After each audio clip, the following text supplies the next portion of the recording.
Celui qui abat le plus de travail dans une pièce est rarement celui qui y détient le plus d'influence. Relisez cette phrase.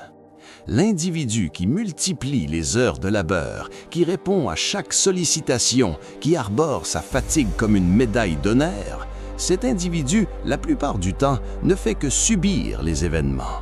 Il ne conduit pas, il suit. Il s'agite sans progresser, s'occupe sans produire ce qui compte vraiment. Le stoïcisme enseigne une vérité inconfortable. L'autorité véritable naît au moment précis où vous cessez de vous laisser gouverner par l'urgence. Or, chaque jour, des millions de personnes abandonnent cette souveraineté intérieure. Aux notifications, au jugement d'autrui, aux pressions extérieures, à la crainte perpétuelle de se retrouver distancé. Le monde récompense l'agitation. Le stoïcien, lui, cherche la direction. Le monde applaudit le vacarme. Le stoïcien, lui, cultive le silence. Depuis l'enfance, on nous a conditionnés à vénérer l'effort brut. On vous a répété que plus d'heures équivalait à plus de valeur, que l'épuisement attestait l'engagement, que ne pas être débordé signifiait ne pas essayer assez fort. Vous avez appris à confondre l'occupation permanente avec l'importance. Vous avez appris à mesurer votre valeur au poids de ce que vous pouvez supporter. Mais si l'effort seul engendrait le pouvoir, les gens les plus occupés seraient-ils toujours aux commandes? Regardez autour de vous avec attention. Celui qui court d'une tâche à l'autre maîtrise rarement la direction que prend une salle. Celui qui s'arrête, qui écoute, qui parle en dernier, lui-ci le plus souvent. Il y a quelque chose de fondamentalement différent en lui. Il n'est pas fébrile, il n'éprouve pas le besoin urgent de répondre, il choisit. Marc Aurèle écrivait « Tu as le pouvoir sur ton esprit, non sur les événements extérieurs ». Remarquez ce qu'il ne dit pas. Il ne promet pas la maîtrise du chaos, il ne suggère pas de réagir plus vite, il pointe vers l'intérieur. Car au moment où vous cessez de réagir à tout, vous commencez à choisir ce qui mérite réellement votre attention. Ce petit basculement interne transforme l'ensemble du jeu. Il vous fait passer du mouvement à l'intention, du bruit à la clarté, de l'épuisement à une autorité tranquille. Une fois que vous comprenez que le pouvoir commence en vous, vous commencez à percevoir à quel point votre journée est dictée par l'impulsion. Un message arrive et vous vous précipitez pour répondre. Un commentaire blesse et vous vous défendez. Une nouvelle occasion se présente et vous la saisissez avant même d'avoir demandé si elle s'inscrit dans votre direction. L'action semble productive, mais parfois elle n'est que de l'anxiété déguisée en progrès. Épictète avertissait. Ce n'est pas ce qui vous arrive qui compte, c'est la manière dont vous y répondez. C'est dans cette réponse que l'énergie se perd ou se préserve. Réagir à tout disperse vos forces, marquer une pause les rassemble. Cette pause peut sembler inconfortable au départ. Le silence passe pour une faiblesse dans un monde asservi à la vitesse. Et pourtant, ce silence n'est pas un vide, c'est une évaluation. C'est l'espace nécessaire à la réflexion. C'est la différence entre être emporté par les circonstances et demeurer ancré en leur sein. À mesure que cette réalité se précise, vous commencez à discerner combien de batailles n'étaient pas les vôtres. Chaque débat dans lequel vous vous êtes lancé, chaque tâche mineure acceptée sans réflexion, chaque réponse émotionnelle donnée sans recul, tout cela rongeait votre concentration. Carl Jung écrivait « Tant que vous ne rendez pas l'inconscient conscient, il dirigera votre vie et vous appellerez cela le destin. » Une grande partie de ce qui alimente votre activité permanente est inconscient. La peur d'être perçu comme paresseux, la peur de rater quelque chose, la peur de perdre votre pertinence. Lorsque vous faites remonter ces peurs à la surface, elles perdent leur emprise. Vous réalisez que bon nombre de vos actes n'étaient pas stratégiques, ils étaient des réactions destinées à apaiser une insécurité. La conscience crée la distance crée le choix, et le choix restitue le contrôle. Ce contrôle modifie alors votre rapport au temps. Au lieu de remplir chaque heure pour vous sentir utile, vous commencez à protéger les espaces vides. Ces espaces ne sont pas du temps perdu, c'est là que la pensée s'approfondit, c'est là que la stratégie prend forme. Sénèque écrivait « Ce n'est pas que notre temps soit court, c'est que nous en gaspillons une grande partie. Le temps gaspillé ne se réduit pas à l'oisiveté, c'est aussi l'effort mal dirigé. C'est dire oui à ce qui ne compte pas, c'est disperser son attention sur des détails insignifiants tout en négligeant la décision unique qui pourrait tout changer. Quand vous élaguez l'inutile, vous ne devenez pas paresseux, vous devenez précis. Moins d'action, plus d'impact. Moins de mots, plus de sens. Si cette perspective résonne en vous, si vous apprenez à vous déplacer avec intention plutôt qu'avec urgence, continuez ce chemin. Non pas pour suivre un courant, mais pour renforcer l'état d'esprit qui valorise la clarté, la discipline et l'autorité tranquille. La salle restera peut-être bruyante, mais vous n'êtes plus entraîné par chaque son. La précision construit une autre forme d'élan, non pas frénétique, mais concentré. Imaginez deux personnes qui avancent. L'une court dans tous les sens, touche à tout, épuisée à la tombée du jour. L'autre marche lentement mais résolument vers un objectif clair. À la fin de la journée, laquelle est la plus proche de son but ? Aristote observait « La qualité n'est pas un acte, c'est une habitude ». La pensée de qualité exige de la retenue. Elle exige de dire non plus souvent que oui. Elle exige de reconnaître que toutes les occasions ne vous sont pas destinées. Quand vous cessez de prouver votre valeur par l'activité constante, votre travail gagne en densité. Votre présence acquiert de la gravité. Les gens commencent à remarquer que lorsque vous parlez, cela compte, que lorsque vous bougez, quelque chose se déplace. Avec le temps, cette retenue disciplinée transforme votre état intérieur. Vous vous sentez moins pressé, moins réactif, plus attentif aux schémas qui se déploient autour de vous. Le monde continue de se mouvoir rapidement, mais vous n'avez pas à en calquer la vitesse. Vous pouvez observer, calculer, attendre. Cette attente n'est pas de la passivité, c'est de la préparation, c'est de l'énergie en réserve. Lorsque le bon moment arrive, vous agissez avec netteté, parce que vous ne vous êtes pas épuisé sur chaque distraction. C'est l'art de ne rien faire lorsque rien ne mérite d'être fait. C'est choisir l'immobilité plutôt que le bruit, l'intention plutôt que l'impulsion, la profondeur plutôt que la démonstration. Et dans cette discipline silencieuse, vous découvrez quelque chose d'inattendu. La personne la plus calme dans la pièce est souvent celle qui en façonne l'avenir. Réfléchissez à la manière dont vous réagissez sous pression. Un courriel estampillé urgent arrive, un message au ton acéré vous pique, un concurrent fait une annonce audacieuse, on vous remet en question devant un groupe, votre rythme cardiaque s'emballe, vos pensées s'accélèrent, tout en vous veut répondre immédiatement. Mais arrêtez-vous un instant, regardez de plus près ce qui se passe réellement. L'inconfort que vous ressentez ne vient pas de l'événement lui-même, il provient du récit que votre esprit est en train de construire. Il provient de l'ego, de la peur et du besoin de reprendre le contrôle. L'action devient alors le moyen le plus rapide d'apaiser cet inconfort. Faire quelque chose donne l'illusion de regagner du pouvoir, même si cette action est impulsive et mal choisie. Quand la tension monte, l'instinct pousse à se protéger immédiatement. Pourtant, la réponse la plus forte est parfois la retenue. Imaginez que l'on vous critique dans une réunion. Tous les regards se tournent vers vous. Une chaleur monte dans la poitrine. Les mots se bousculent, prêts à défendre votre réputation. À cet instant, deux chemins s'offrent à vous. Vous pouvez riposter et égaler l'énergie de la salle, ou vous pouvez respirer, demeurer immobile et laisser le silence occuper l'espace. Ce silence semble lourd, il ressemble à une faiblesse, à une capitulation, mais en réalité, c'est du contrôle. Vous ne laissez pas vos émotions dicter votre mouvement, vous choisissez votre mouvement. L'inconfort de cette pause est précisément la porte d'entrée vers l'ascendant. La plupart des gens ne peuvent pas le supporter, ils se précipitent à parler parce que le silence expose leur insécurité. Quand vous tenez ce silence, vous déplacez l'équilibre des forces. Les autres se mettent à révéler davantage. Ils parlent plus longtemps que prévu, montrent leur impatience, dévoilent leur motivation. Vous recueillez d'informations tout en préservant votre énergie. Vous n'êtes pas en retrait, vous observez. Marc Aurèle écrivait « La meilleure vengeance est de ne pas ressembler à son ennemi ». Dans les moments de pression, votre ennemi est souvent l'impulsivité. Si quelqu'un agit avec hostilité et que vous répondez avec la même hostilité, vous avez reproduit sa faiblesse. Si vous répondez avec une retenue apaisée, vous vous séparez de son chaos. Cette discipline n'est pas simple, elle exige une conscience de vos propres schémas.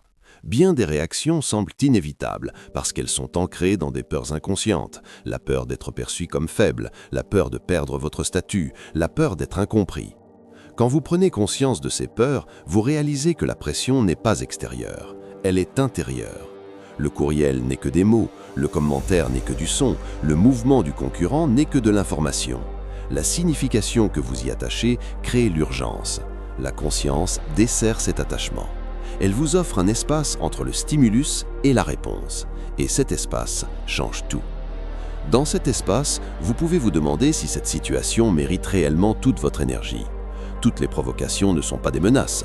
Tous les commentaires n'appellent pas une correction. Toutes les occasions n'exigent pas une action immédiate. Sous pression, l'imagination amplifie les situations. Elle vous dit que si vous n'agissez pas maintenant, vous perdrez tout. Mais quand vous ralentissez, vous constatez que la plupart des pressions se dissipent avec le temps. Certains conflits se résolvent d'eux-mêmes, certains détracteurs révèlent leurs propres faiblesses, certains concurrents s'épuisent en allant trop vite. Votre retenue devient un avantage. La retenue ne signifie pas l'évitement, elle signifie le choix du bon moment. Il y a des instants où l'action est nécessaire et décisive, mais ces instants sont plus clairs lorsque votre esprit est calme. Si vous réagissez à chaque étincelle, vous serez à bout de force avant que l'incendie réel n'apparaisse. La pression est une épreuve de discipline. Elle teste si vous êtes guidé par l'impulsion ou par le principe. Aristote observait « La patience est amère, mais son fruit est doux ». La patience sous pression a un goût amer parce qu'elle est contre nature. Vous voulez vous prouver, vous voulez immédiatement rétablir l'équilibre.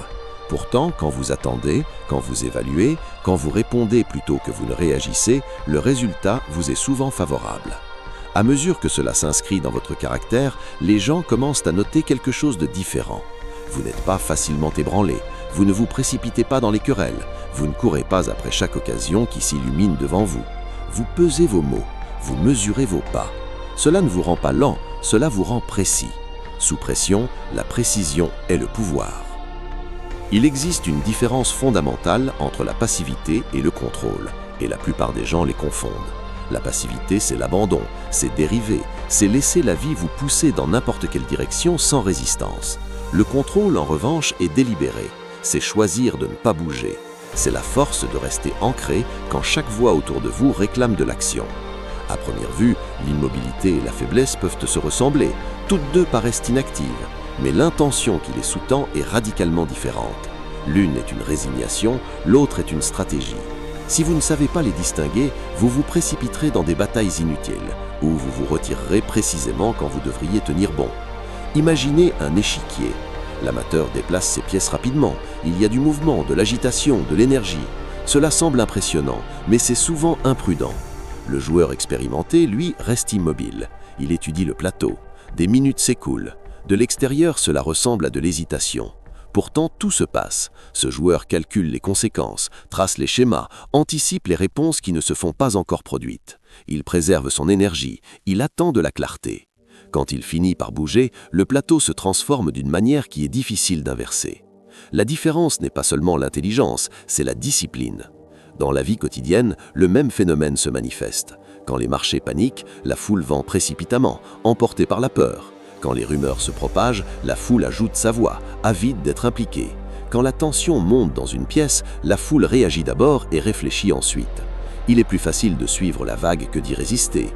Il semble plus sécure de se fondre dans le vacarme. Mais celui qui reste immobile récolte de l'information. Il observe qui est mu par la peur et qui réfléchit clairement. Il ne marque quels arguments sont émotionnels et lesquels sont rationnels. Dans cette observation silencieuse, le pouvoir s'accumule. Il n'est peut-être pas visible immédiatement, mais il est bien réel. Sénèque écrivait « Celui qui est courageux est libre ». Ce courage n'est pas toujours spectaculaire, il ne ressemble pas toujours à une charge en avant. Parfois, le courage consiste à refuser de se précipiter quand tout le monde sprinte. C'est s'asseoir dans l'incertitude sans tenter de la faire taire par l'action. C'est troyer ses mots, mesurer ses pas. Cela ne vous rend pas lent, cela vous rend précis. Sous pression, la précision est le pouvoir. Carl Jung écrivait « Votre vision deviendra claire seulement quand vous regarderez dans votre cœur. Cette clarté ne peut pas se construire en scrutant constamment le monde extérieur à la recherche de comparaison. Elle grandit dans le silence. Elle grandit quand vous vous éloignez suffisamment longtemps de la course pour comprendre pourquoi vous couriez au départ. Le bruit extérieur vous attire vers le dehors, le silence vous ramène vers l'intérieur. Et c'est à l'intérieur que la vraie structure se forme. Sénèque avertissait « Nous souffrons plus souvent en imagination qu'en réalité. Une grande partie de la crainte liée à la discrétion vient de l'imagination. Vous imaginez les autres progresser plus vite, vous imaginez des occasions s'échapper, vous imaginez des jugements se former en l'absence de nouvelles. Et pourtant, la plupart de ces peurs sont des projections. Quand vous prenez du recul et observez, vous réalisez que beaucoup de mouvements visibles sont dispersés. Il manque de cohérence, il manque de profondeur. La foule poursuit souvent la nouveauté plutôt que la maîtrise. En choisissant la profondeur plutôt que l'affichage, vous créez quelque chose de plus lent, mais de plus solide. Il y a aussi du courage à disparaître des batailles inutiles. Il faut de la force pour résister à l'envie de se prouver. Épictète conseillait « Dis d'abord à toi-même ce que tu veux être, puis fais ce que tu dois faire ». Cette clarté supprime le besoin de performance constante. Quand vous connaissez votre direction, vous n'avez pas besoin de diffuser chaque étape. Vous ne construisez pas pour les applaudissements, vous construisez pour l'alignement. Aristote observait « L'excellence n'est jamais un accident, c'est le résultat d'une pratique délibérée, d'un affinement constant et d'un effort concentré. » Rien de tout cela n'exige un affichage public. En fait, trop d'affichage peut affaiblir le processus. Quand vous cherchez constamment l'approbation, vous vous adaptez aux tendances plutôt que de renforcer les fondamentaux. À mesure que vous continuez à choisir le silence quand cela est nécessaire, vous commencez à percevoir un changement en vous. Vous vous sentez moins réactif, moins anxieux face aux comparaisons. Vous devenez plus conscient de votre propre rythme. Ce rythme n'est peut-être pas flamboyant, mais il est durable. Vous cessez de mesurer le progrès au bruit et commencez à le mesurer à la profondeur. Quand vous réapparaissez enfin, quand vous révélez ce que vous avez construit, cela a du poids, cela semble complet, cela semble ancré, parce que cela a été formé sans distraction. En fin de compte, ne rien faire au bon moment n'est pas un retrait, c'est un raffinement. C'est choisir de consolider votre fondation plutôt que de décorer votre surface. Le monde ne comprendra peut-être pas ce choix immédiatement. Il pourrait confondre votre silence avec une faiblesse. Mais avec le temps, les résultats parlent plus haut que les annonces. Et quand votre travail tient solidement, sans bruit constant, il devient évident que ce qui ressemblait à de l'immobilité était de la préparation depuis le début. Il se produit un basculement psychologique au moment où vous commencez véritablement à maîtriser l'immobilité. Au début, on a l'impression de renoncer à des choses. On dit non plus souvent. On cesse de courir après chaque occasion qui brille devant soi. On résiste à l'envie de corriger chaque malentendu ou de remporter chaque débat. Mais progressivement, quelque chose se transforme en vous. Vous devenez sélectif. Et la sélectivité modifie votre présence. Quand vous cessez de parler permanemment, vos mots acquièrent davantage de poids. Quand vous cessez de vous justifier à chaque tournant, les gens commencent à supposer que vous avez des raisons pour votre silence. Quand vous cessez de prouver votre valeur dans chaque interaction, cette valeur devient moins négociable. Ce n'est pas de l'arrogance, c'est de l'alignement. Et l'alignement est du pouvoir. Socrate disait un jour « Les esprits forts discutent d'idées, les esprits moyens discutent d'événements, les esprits faibles discutent des gens. Remarquez ce qu'il faut pour vivre au niveau des idées. Cela exige un détachement du bruit quotidien. Cela exige de résister à l'attrait du commérage, de l'indignation et du commentaire sans fin. Cela exige le courage de se retirer des conversations superficielles pour se concentrer sur des principes plus profonds. Ce changement ne se produit pas par accident. Il se produit quand vous cessez de réagir à tout. Il se produit quand vous cessez de poursuivre la validation à travers une implication constante. Dans ce détachement, votre esprit gagne en clarté. Vous commencez à penser au-delà du moment. Marc Aurèle écrivait « La tranquillité qui vient quand on cesse de se préoccuper de ce que disent les autres. Cette tranquillité n'est pas de l'indifférence, c'est de la stabilité. C'est la confiance tranquille qui vient de savoir que vous n'avez pas besoin de vous engager dans chaque débat pour maintenir votre identité. Quand quelqu'un vous insulte et que vous choisissez de ne pas répondre, vous n'abandonnez pas, vous préservez. Quand quelqu'un essaie de vous provoquer et que vous restez stable, vous n'êtes pas faible, vous êtes discipliné. Chaque refus de réagir renforce votre position intérieure. Vous construisez de l'autorité sur vous-même avant d'essayer d'influencer qui que ce soit d'autre. Sénèque rappelait à ses élèves « Si un homme ne sait vers quel port il navigue, aucun vent n'est favorable ». L'immobilité vous aide à identifier votre port. Elle vous donne le temps de clarifier votre direction. Sans cette clarté, vous êtes à la merci de chaque occasion qui se présente. Avec elle, vous devenez délibéré. Vous cessez de poursuivre des distractions brillantes. Vous commencez à choisir ce qui s'aligne avec votre trajectoire. Et ce choix est la racine de l'autorité. Non pas l'autorité qui cherche l'attention, mais celle qui façonne les résultats discrètement et régulièrement. L'art de ne rien faire n'est pas de l'inactivité. C'est un refus discipliné. C'est la force de laisser passer les choses futiles sans qu'elles revendiquent votre énergie. C'est le courage d'attendre quand attendre est plus sage que se précipiter. Finalement, quelque chose de remarquable commence à se produire. Cela n'arrive pas soudainement ni bruyamment, cela grandit discrètement, presque imperceptible au début. Quand vous cessez de réagir à tout, vous commencez à voir des schémas. Quand vous ralentissez vos réponses, vous remarquez les motivations derrière les mots, les tendances derrière les mouvements, les opportunités cachées dans le chaos. Pendant que les autres se précipitent pour agir, vous observez la structure sous la surface. Cette conscience vous confère un avantage que le bruit ne pourra jamais offrir. Le monde se déplace rapidement, mais la vitesse aveugle souvent les gens quant à leur direction. Quand vous n'êtes plus en train de poursuivre chaque impulsion, vous commencez à reconnaître quels moments comptent vraiment et lesquels ne sont que des distractions déguisées en urgence. Pensez à un arc tendu. De l'extérieur, il paraît immobile. Il n'y a aucun mouvement visible. Pourtant, toute la force est stockée dans cette tension. Quand il se libère, la flèche vole bien plus loin que des mains frénétiques ne pourraient jamais la projeter. C'est ce que fait la retenue. Elle concentre votre force. Elle vous permet de vous déplacer avec puissance au moment précis où cela compte. C'est le paradoxe que la plupart des gens peinent à accepter. En faisant moins, vous accomplissez davantage. En parlant moins, on vous entend davantage. En vous déplaçant moins souvent, vos mouvements deviennent décisifs. La foule mesure le succès par l'activité constante. Vous commencez à le mesurer par l'impact. Marc Aurèle écrivait un jour « L'obstacle à l'action fait avancer l'action. Ce qui se dresse sur le chemin devient le chemin. Quand vous cessez de combattre chaque obstacle, vous commencez à en apprendre à la place. Au lieu de réagir avec frustration, vous observez ce que la situation révèle. Les obstacles montrent les faiblesses de votre plan. Ils montrent les lacunes de votre préparation. Ils montrent là où vous devez grandir. Quand vous restez calme, l'obstacle devient de l'information plutôt qu'une menace. Carl Jung observait « Les problèmes les plus grands et les plus importants de la vie sont tous fondamentalement insolubles. Ils ne peuvent jamais être résolus, seulement dépassés. Dépasser un problème signifie s'élever au-dessus du niveau où il vous contrôle. Beaucoup de conflits se dissolvent quand vous refusez de vous engager à leur niveau. Sénèque nous rappelait « Si tu veux être aimé, aime ». Ce principe s'applique au-delà des relations. Si vous souhaitez le calme, cultivez le calme. Si vous souhaitez le contrôle, pratiquez le contrôle. Le monde reflète votre état intérieur plus que vous ne le pensez. Quand vous affrontez le chaos avec le chaos, vous le multipliez. Quand vous affrontez le chaos avec la stabilité, vous commencez à influencer le ton de la salle. Votre immobilité devient contagieuse. Les autres commencent à ralentir autour de vous. Ils commencent à croire votre jugement parce qu'il n'est pas précipité. Alors voici le défi tranquille qui grandit naturellement sur ce chemin. Regardez honnêtement votre vie. Où réagissez-vous au lieu de choisir ? Où êtes-vous occupé au lieu d'être efficace ?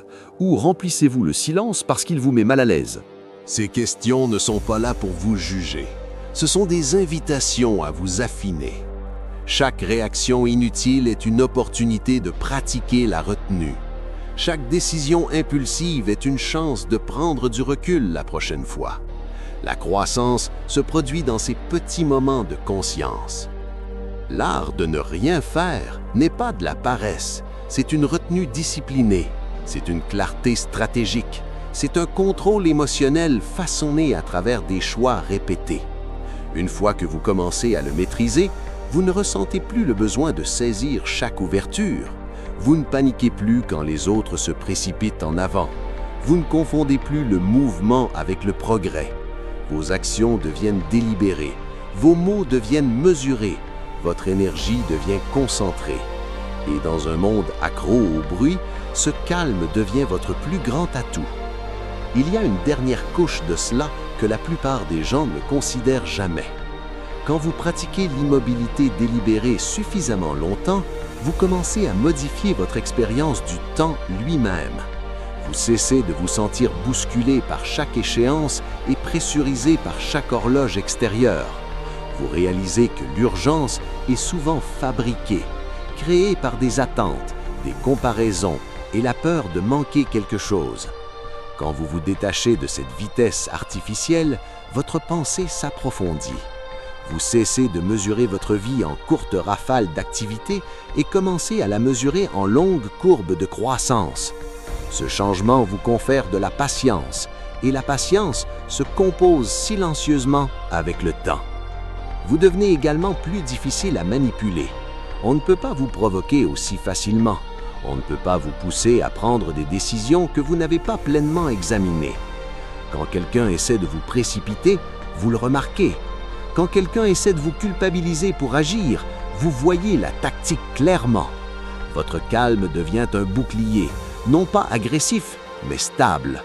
Vous n'êtes plus emporté par chaque vague émotionnelle qui traverse la salle. Au contraire, vous choisissez quand vous engager et quand observer. Ce choix vous maintient centré. Il y a aussi une confiance plus profonde qui se forme quand vous cessez de la poursuivre. Ce n'est pas une confiance bruyante, elle n'a pas besoin de validation. Elle grandit à partir de preuves répétées que vous pouvez vous asseoir dans l'incertitude et ne pas vous effondrer. Chaque fois que vous résistez à l'envie de réagir, vous renforcez votre confiance en vous. Et la confiance en soi est le fondement de la force à long terme. Sans elle, vous cherchez toujours dehors pour vous rassurer. Avec elle, vous vous déplacez avec une certitude tranquille. Finalement, cette discipline remodèle votre identité. Vous ne vous voyez plus comme quelqu'un qui doit répondre instantanément pour prouver sa valeur. Vous commencez à vous voir comme quelqu'un qui choisit délibérément. Cette identité change la façon dont les autres vous traitent. Ils sentent que vous n'êtes pas facilement déstabilisé. Ils sentent que votre attention est précieuse. Et parce qu'elle n'est pas offerte librement à chaque distraction, elle devient puissante quand elle est accordée. Ne rien faire au bon moment n'est pas un vide, c'est un espace intentionnel. C'est l'intervalle où l'intuition se forme et où la force s'accumule. C'est la pause qui rend votre prochaine action significative. Quand vous apprenez à valoriser cette pause, vous entrez dans un rythme de vie différent, plus lent en surface, plus fort en dessous. Et quand vous bougez enfin, vous le faites avec une clarté que le bruit n'aurait jamais pu produire. En fin de compte, la personne la plus bruyante dans la salle est rarement la plus forte. Celle qui réagit le plus vite est rarement la plus sage. Le vrai pouvoir se déplace silencieusement. Il attend, il choisit, il frappe seulement quand il le doit. Et quand vous apprenez à rester immobile tandis que le monde se précipite, vous ne prenez pas de retard, vous vous élevez.